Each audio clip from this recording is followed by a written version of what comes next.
সেউজীয়া কেৱল সেউজীয়া সকলোকে জনাইছোঁ সুপ্ৰভাত। আৰু আজি আহি গ'লোঁ মাছ মাৰিবলৈ। চাওক পুখুৰীত, আমাৰ ঘৰুৱা পুখুৰীত মাছ মাৰিবলৈ আহিছোঁ। মোৰ দেউতা আছে আৰু লগৰ ল'ৰা কিছুমান আছে।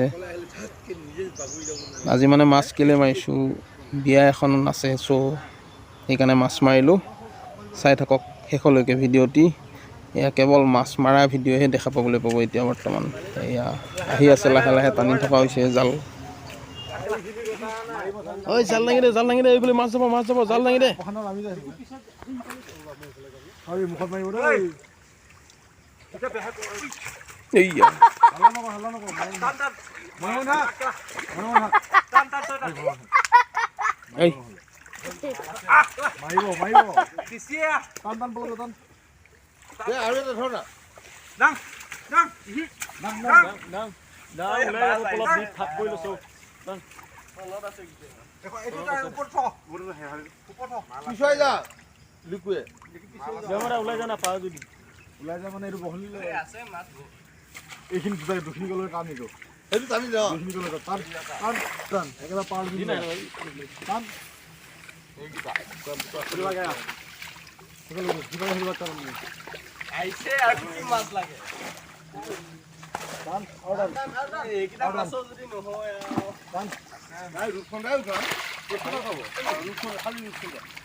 মাছ ধৰিব লাগে এতিয়া, ভিডিঅ' কৰা মানুহ নাই, চ' বাই বাই।